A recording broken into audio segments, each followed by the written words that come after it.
നമസ്കാരം, STV വാർത്തകളിലേക്ക് സ്വാഗതം. ആദ്യം പ്രധാന വാർത്തകൾ.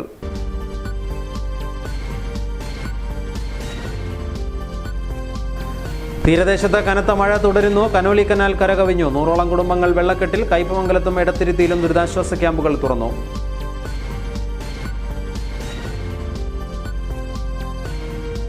സോളാർ എനർജി ഉൽപ്പാദനം നല്ലതുപോലെ വർദ്ധിപ്പിക്കാൻ കഴിഞ്ഞാൽ സംസ്ഥാനത്തെ വൈദ്യുതക്ഷാമം ഒരു പരിധിവരെ പരിഹരിക്കാൻ കഴിയുമെന്ന് സംസ്ഥാന പിന്നോക്കക്ഷേമ വകുപ്പ് മന്ത്രി കെ രാധാകൃഷ്ണൻ.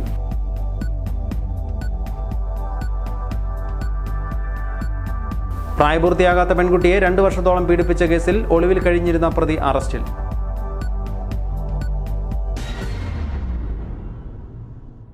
വാർത്തകൾ വിശദമായി. തീരദേശത്ത് കനത്ത മഴ തുടരുന്നു. Conolly canal കരകവിഞ്ഞു. 100ഓളം കുടുംബങ്ങൾ വെള്ളക്കെട്ടിലായി. കയ്പമംഗലത്തും എടത്തിരുത്തിയിലും ദുരിതാശ്വാസ ക്യാമ്പുകളും തുറന്നു. ഞായറാഴ്ച രാവിലെ മുതൽ ആരംഭിച്ച കനത്ത മഴയിൽ തീരദേശം വെള്ളക്കെട്ടിൽ മുങ്ങി. താഴ്ന്ന പ്രദേശങ്ങളും ഉൾനാടൻ റോഡുകളും വെള്ളക്കെട്ടിലായി. വൈകിട്ടോടെ കനോലി കനാൽ കരകവിഞ്ഞതോടെ കൂടുതൽ പ്രദേശങ്ങളിൽ വെള്ളം കയറി. എടത്തിരുത്തി, അയ്യൻപടി കോളനി, സിറാജ് നഗർ, ചന്ദ്രാപിന്നി ഈസ്റ്റ്, കോഴിത്തുമ്പ്, ചളിങ്ങാട്, പാലിയംചിറ, കാക്കാത്തുരുത്തി, പെരിഞ്ഞനം കോവിലകം, കുറ്റിലക്കടവ് തുടങ്ങിയ പ്രദേശങ്ങളിലെല്ലാം വെള്ളക്കെട്ട് രൂക്ഷമാണ്. ചന്ദ്രാപിന്നിയിൽ തോടുകൾ കവിഞ്ഞ് ദേശീയപാതയിലൂടെയാണ് ഒഴുകുന്നത്. ചന്ദ്രാപിന്നി വായനശാല road, high school road, Chandrapinni east, Kozhithumbu road, Kalamuri, Chelingad road, Erakkal road തുടങ്ങിയ റോഡുകളിൽ വെള്ളം കെട്ടി നിൽക്കുകയാണ്. Kaipamangalam LBS colony, settlement colony എന്നിവിടങ്ങളിൽ മുഴുവൻ വീടുകളിലും വെള്ളക്കെട്ട് രൂക്ഷമാണ്. ചില വീടുകൾക്കുള്ളിലും വെള്ളം കയറിയിട്ടുണ്ട്. ഒരുപാട് വീടുകളിൽ വെള്ളം കയറി അവരെ മാറ്റി പാർപ്പിക്കാനായിട്ട് പല സംവിധാനങ്ങൾ ചെയ്തുകൊണ്ടിരിക്കണം. അപ്പോൾ അവിടെ വന്നിരിക്കണം. എന്തായാലും പെട്ടെന്ന് തന്നെ അവരെ മാറ്റാനുള്ള കാര്യങ്ങളൊക്കെ ചെയ്തുകൊണ്ടിരിക്കുന്നുണ്ട്. ഈ ഭാഗത്തുള്ളവരെ ബന്ധുവീടുകളിലേക്കും ദുരിതാശ്വാസ ക്യാമ്പിലേക്കും മാറ്റി പാർപ്പിച്ചിട്ടുണ്ട്. ഇവിടുത്തെ അവസ്ഥ വളരെ ദുഃഖകരമായിട്ടാണ് ഞങ്ങൾക്ക് അനുഭവപ്പെട്ടത്. ചെറിയ പ്രസവിച്ച ഒരു കുടുംബം എന്ന് വെച്ചാൽ 35 ദിവസമായ കുട്ടികളടക്കമുള്ള ഒരു വീടാണ്. അവരെയൊക്കെ പുറത്തേക്ക് പറഞ്ഞയച്ചിരിക്കുക, അവരുടെ വീടുകളിലേക്ക് പറഞ്ഞയച്ചിരിക്കുക. കയ്പമംഗലം പഞ്ചായത്തിൽ കാക്കാത്തിരുത്തി മദ്രസയിലും ദുരിതാശ്വാസ ക്യാമ്പ് തുറന്നിട്ടുണ്ട്. എത്രയും പെട്ടെന്ന് കാക്കാത്തിരുത്തി മദ്രസ ക്യാമ്പ് തുറന്നിട്ടുണ്ട്. ഇവരൊക്കെ മാറ്റി താമസിപ്പിച്ചിട്ടുണ്ട്.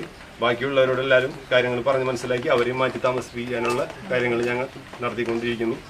എന്തായാലും എല്ലാ പിന്തുണയും കയ്പമംഗലം പഞ്ചായത്തിന്റെ ഭാഗത്തുനിന്നും ഉണ്ടാവും. 28 കുടുംബങ്ങളെ ദുരിതാശ്വാസ ക്യാമ്പിലേക്ക് മാറ്റി പാർപ്പിച്ചു. എടത്തിരുത്തി പഞ്ചായത്തിൽ ചന്ദ്രാപിന്നി ഹൈസ്കൂളിൽ ക്യാമ്പ് തുറന്നിട്ടുണ്ട്.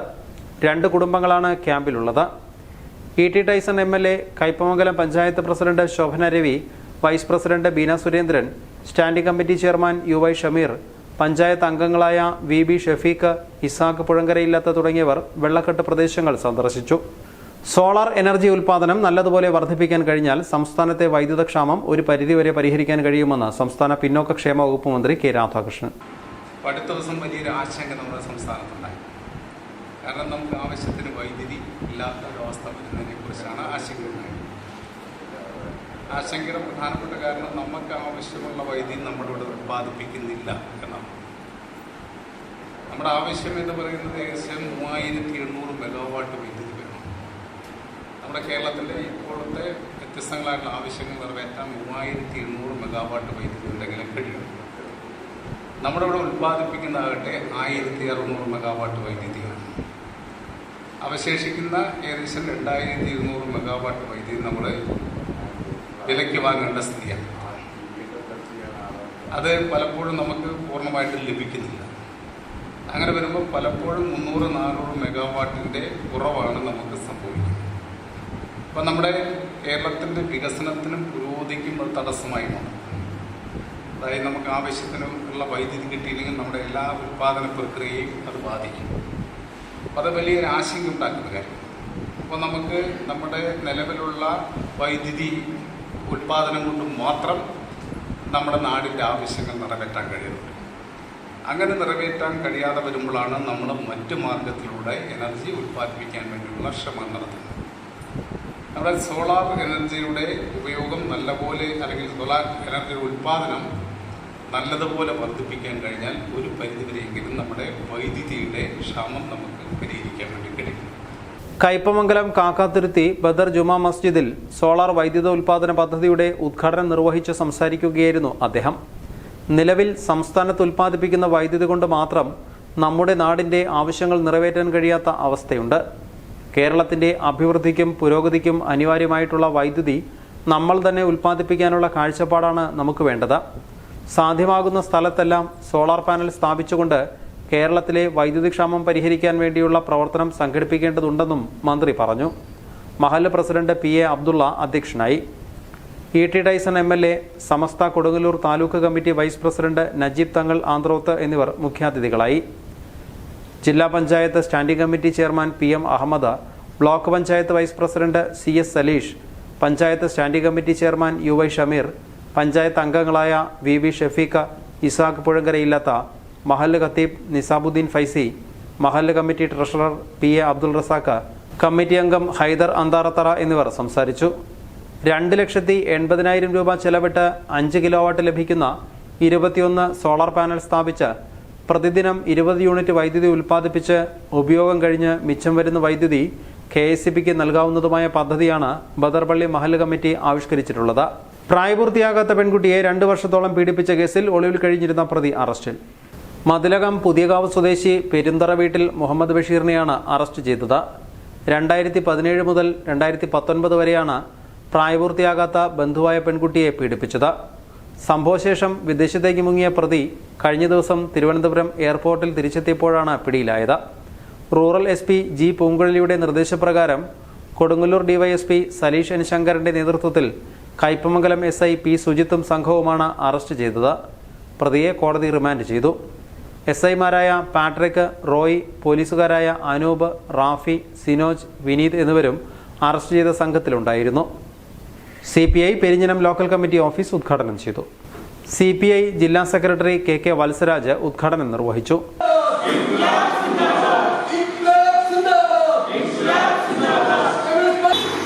അത് ഈ പെരിഞ്ഞനം പഞ്ചായത്തിലെ ബഹുജനങ്ങൾക്കാകെ ആശ്രയിക്കാവുന്ന ഒരു ആശ്രയ കേന്ദ്രമായിട്ട് നമ്മുടെ ഈ ഓഫീസിൻ്റെ പ്രവർത്തനം മാറുന്നതായി അതിന് സാധിക്കുന്ന രീതിയിലുള്ള ഒരു സെൻ്ററിനാണ് നമ്മുടെ ഓഫീസ് പ്രവർത്തനം നടത്തുന്നത്. നമ്മുടെ പാർട്ടി പല സന്ദർഭങ്ങളിലും തീരുമാനിക്കപ്പെട്ടിട്ടുള്ളതാണ് എല്ലാ ലോക്കൽ കമ്മിറ്റികൾക്കും വാടകയ്ക്കാണെങ്കിലും പ്രവർത്തിക്കുന്ന ഓഫീസ് ഉണ്ടാവണം എന്നുള്ളത്. നമുക്ക് 120 ലോക്കൽ കമ്മിറ്റികളുണ്ട് തൃശ്ശൂർ ജില്ലയിൽ. ധാരാളം ലോക്കൽ കമ്മിറ്റികൾക്ക് സ്വന്തമായിട്ട് ഓഫീസ് പ്രവർത്തിക്കുന്നുണ്ട്. എന്നാൽ സ്വന്തമല്ലാത്ത രീതിയിൽ വാടകയ്ക്ക് പ്രവർത്തിക്കുന്ന ഓഫീസുകളുണ്ട്. വളരെ അപൂർവം ലോക്കൽ കമ്മിറ്റികൾക്ക് ഇപ്പോഴും ഓഫീസ് പ്രവർത്തിക്കാത്ത സ്ഥലങ്ങളുണ്ട്. അപ്പോൾ നമുക്ക് ഓഫീസ് പ്രവർത്തിക്കാത്ത സ്ഥലങ്ങളിൽ ഓഫീസ് പ്രവർത്തിക്കുന്നതിനെ കുറിച്ചുള്ളൊരു തീരുമാനമായിട്ട് മുന്നോട്ട് പോകണം. CPI മണ്ഡലം അസിസ്റ്റന്റ് സെക്രട്ടറി TP രഘുനാഥ് അധ്യക്ഷത വഹിച്ചു. ET ടൈസൺ MLA, CPI മണ്ഡലം സെക്രട്ടറി TK സുധീഷ്, ജില്ലാ കൗൺസിൽ അംഗം PV Mohanan, local secretary Sayida Muthukoya Thangal, KK Karthikeyan, VR കുട്ടൻ, ശൈലജ പ്രതാപൻ തുടങ്ങിയവർ സംസാരിച്ചു.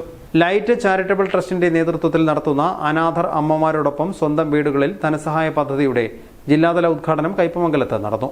കൂരിക്കുഴി അൽഹുദ സെന്ററിൽ ET ടൈസൺ MLA പദ്ധതിയുടെ ഉദ്ഘാടനം നിർവഹിച്ചു. പലപ്പോഴും പല ആളുകൾ ആലോചിക്കാറുണ്ട്, ജനിക്കുമ്പോൾ വലിയ സ്ഥലത്ത് ജനിച്ചാൽ മതി നല്ല സ്റ്റാർട്ടില് വലിയ ആളുകൾ വീട്ടിലൊക്കെ ജനിച്ചു പോയിരുന്നെങ്കിൽ ഉള്ള സൗകര്യമൊക്കെ ഞങ്ങൾക്ക് കിട്ടുമായിരുന്നു ചിന്തിക്കുന്നുണ്ട്. അങ്ങനെ ചിന്തിക്കുന്നവർ ചിലപ്പോൾ ഒരു പക്ഷേ ആളുകളുടെ ചുറ്റുപാടുണ്ട്. ഞാൻ ചില കൂട്ടുകാരൊക്കെ എന്നെ പറയും ഇങ്ങനെയുള്ള ഈ ദാരിദ്ര്യാവസ്ഥ കഴിയുന്നവരും എല്ലാ ചാക്കൂടൊക്കെ മക്കളായി ജനിച്ചാൽ എന്ന് പറയുന്ന ആളുകൾ. പക്ഷെ മക്കളെ നമ്മളെല്ലാവരും ആലോചിക്കുന്ന ഓരോരുത്തർക്കും ഓരോ നിയോഗം പോലെ നമുക്ക് ഓരോ കാര്യങ്ങളെയും മുമ്പിൽ ചെയ്തു തീർക്കാനും നമുക്കെല്ലാവർക്കും നമ്മൾ ഈ കുട്ടികൾക്ക് അല്ലെങ്കിൽ നമ്മുടെ അമ്മമാർക്ക് നൽകുന്ന സേവനം ഞാൻ പ്രതീക്ഷിക്കുന്ന ഒരു കടമായി കരുതിയാൽ മതി. കടമാണ് നമ്മളുള്ള കടമാണ്. ഇന്ന് ഇത് നമുക്ക് ആവശ്യമായ സന്ദർഭം വന്നിരിക്കുന്നതേ ഉള്ളൂ. നാളെ നമുക്കോ നമ്മുടെ മക്കൾക്കോ തിരിച്ചു വേറാളെ സഹായിക്കുന്ന സന്ദർഭം വരും. അപ്പോൾ നമുക്ക് സഹായിക്കാൻ പറ്റുള്ളൂ. ഏത് പ്രദേശത്തും സാമ്പത്തികമായിട്ടുള്ള ഏറ്റക്കുറച്ചിലുകൾ കാണുന്നത് 15-20 കൊല്ലത്തിന്റെ ദൈർഘ്യമുള്ളൂ. ഇന്ന് കാണുന്ന വലിയ മുതലാളി നാളെ ഏറ്റവും ദരിദ്രനായിട്ട് മാറും. ഏറ്റവും ദരിദ്രനായിട്ടുള്ള ഏറ്റവും ഉയർന്ന രീതി വരും. അത് ഉയർന്നു വരണമെങ്കിൽ ഞാൻ എല്ലാവരോടും അഭ്യർത്ഥിക്കുന്നത്, നിങ്ങൾ നമ്മുടെ കുട്ടികൾ ഈ സന്ദർഭമൊക്കെ കിട്ടുമ്പോൾ എന്ത് ചെയ്യണം? പഠിക്കാനുള്ള നല്ല അവസരമായിട്ട് കുട്ടികൾ ലൈറ്റ് ചാരിറ്റബിൾ ട്രസ്റ്റ് അനാഥ സംരക്ഷണ സമിതി പ്രസിഡന്റ് ഡോക്ടർ അബ്ദുൽ അഹദ് മദനി, ജില്ലാ coordinator Abdul Haseeb Madani, Kaipamangalam panchayat standing committee chairman UY Shameer, panchayat അംഗം PA ഷാജഹാൻ, KNM ജില്ലാ പ്രസിഡന്റ് PK മുഹമ്മദ്, KM അബ്ദുൽ കരീം മൗലവി എന്നിവർ സംസാരിച്ചു. പെരിഞ്ഞനം RMVHS സ്കൂളിലെ 93-94 പൂർവ്വ വിദ്യാർത്ഥി സംഘടനയുടെ വാട്സാപ്പ് കൂട്ടായ്മയായ തിരികെയുടെ ലോഗോ പ്രകാശനം നടന്നു. സ്കൂൾ പ്രധാനാധ്യാപിക B. ബീബ ലോഗോ പ്രകാശനം നിർവഹിച്ചു. അതുപോലെ തന്നെ സമൂഹത്തിന് വേണ്ടിയിട്ടും നല്ല വ്യക്തിത്വങ്ങളായി മാറാനായിട്ട് ഇന്നത്തെ തലമുറയ്ക്ക് നല്ലൊരു പ്രചോദനമായി നിങ്ങളിൽ നിന്നും നല്ല നല്ല കാര്യങ്ങൾ ചെയ്തുകൊണ്ട് നിങ്ങളിൽ നിന്നും പ്രോത്സാഹനം കിട്ടട്ടെ. നമ്മുടെ വളർന്നു വരുന്ന ഇളം തലമുറയ്ക്ക് നിങ്ങളൊരു മാതൃകയാവട്ടെ എന്ന് മാത്രം പറഞ്ഞുകൊണ്ട് നിങ്ങളുടെ ഇന്നത്തെ ഈ പരിപാടിക്ക്, ഈ ലോഗോ പ്രകാശത്തിന് എല്ലാവിധ നന്മയും ആശീർവാദവും ജയദേശ്വരനോട് പ്രാർത്ഥിച്ചുകൊണ്ട് നിർത്തുന്നു. നിങ്ങൾക്ക് എല്ലാവർക്കും നന്ദി, നമസ്കാരം. തിരികെ പ്രസിഡന്റ് നൌഷിദ ബക്കർ അധ്യക്ഷത വഹിച്ചു. സെക്രട്ടറി സൂബി റഫീഖ, സബ് കമ്മിറ്റി അംഗങ്ങളായ ജയൻ കുറ്റിക്കാടൻ, സൈമൺ കുറ്റിക്കാടൻ, PM സലാം, PA ഷമിത, റസിയ ലത്തീഫ്, റജീന, ഷിനി ഘോഷ്, UY ഷിഹാബ്, ജലാൽ, ഷമീർ റഹ്മാൻ, ഷീബ ഗസ്നി, ഷമിത ഷാജു, നവാസ് എന്നിവർ പങ്കെടുത്തു. ശിവജി ഗുരുവായൂർ നയിക്കുന്ന അതിജീവന നാടകയാത്രയ്ക്ക് എറിയാട് മുഹമ്മദ് അബ്ദുറഹ്മാൻ സ്മാരക വായനശാലയുടെ നേതൃത്വത്തിൽ സ്വീകരണം നൽകി. മലയാള പ്രൊഫഷണൽ നാടകരംഗത്തെ കലാകാരന്മാരുടെ സംഘടനയായ അരങ്ങും അണിയറയും പ്രശസ്ത നാടക സിനിമാ കലാകാരനായ ശിവജി ഗുരുവായൂരിന്റെ നേതൃത്വത്തിൽ സംഘടിപ്പിച്ചിട്ടുള്ള അതിജീവനത്തിന്റെ നാടകയാത്രയ്ക്ക് എറിയാട് മുഹമ്മദ് അബ്ദുറഹ്മാൻ സ്മാരക വായനശാലയിൽ സ്വീകരണം നൽകി. കോവിഡ് മഹാമാരി മൂലം കഷ്ടതയനുഭവിക്കുന്ന നാടക കലാകാരന്മാർക്ക് ധനസഹായം നൽകുന്നതിനു വേണ്ടിയാണ് ഈ നാടക പര്യടനം നടത്തുന്നത്. സ്വീകരണ സമ്മേളനത്തോടനുബന്ധിച്ച് എറിയാട് പഞ്ചായത്ത് പ്രസിഡന്റ് KP രാജന്റെ അധ്യക്ഷതയിൽ നടന്ന സാംസ്കാരിക സദസ്സ് കയ്പമംഗലം MLA E.T. ടൈസൺ ഉദ്ഘാടനം ചെയ്തു. തിരക്കഥാകൃത്ത് PS റഫീഖ്, ഇക്ബാൽ മതിലകം, മൊയ്തീൻ എന്നിവർ സംസാരിച്ചു. സാംസ്കാരിക സദസ്സിനു ശേഷം ബ്ലാക്ക് ഔട്ട് എന്ന പേരിൽ നാടകങ്ങൾ അവതരിപ്പിച്ചു. കോവിഡ് മഹാമാരിയിൽ നാടകങ്ങൾ കളിക്കാൻ കഴിയാതെ ഉപജീവനമാർഗം നഷ്ടപ്പെട്ട കലാകാരന്മാരുടെ ദുസ്സഹമായ ജീവിതത്തിന്റെ നേർക്കാഴ്ചയായിരുന്നു ഓരോ നാടകങ്ങളും.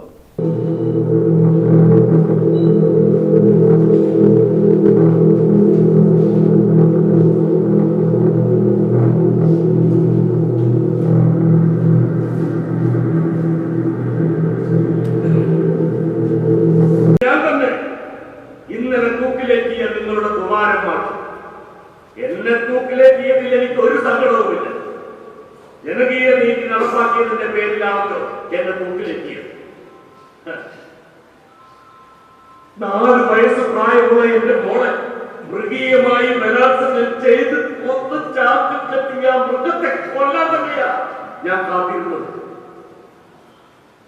പരമോന്നത നീതിപീഠം കൽപ്പിച്ചു നൽകിയ സംശയത്തിന്റെ ആനുകൂല്യത എന്റെ മുഖത്ത് നോക്കി പന്നിരിച്ച് കൊന്നനെ നോക്കി നടക്കുന്നത് ഞാൻ എത്ര തവണ സഹിക്കും. ഇനി സ്വർണ്ണവില.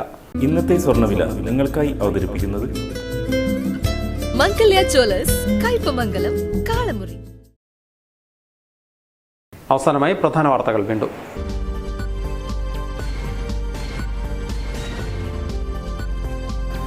തീരദേശത്ത് കനത്ത മഴ തുടരുന്നു. Conolly canal കരകവിഞ്ഞു. 100ഓളം കുടുംബങ്ങൾ വെള്ളക്കെട്ടിൽ. കയ്പമംഗലത്തും എടത്തിരുത്തിയിലും ദുരിതാശ്വാസ ക്യാമ്പുകൾ തുറന്നു.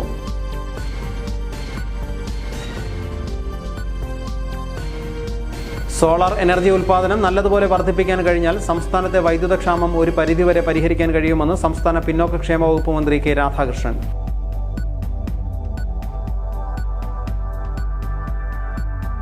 പ്രായപൂർത്തിയാകാത്ത പെൺകുട്ടിയെ 2 വർഷത്തോളം പീഡിപ്പിച്ച കേസിൽ ഒളിവിൽ കഴിഞ്ഞിരുന്ന പ്രതി അറസ്റ്റിൽ.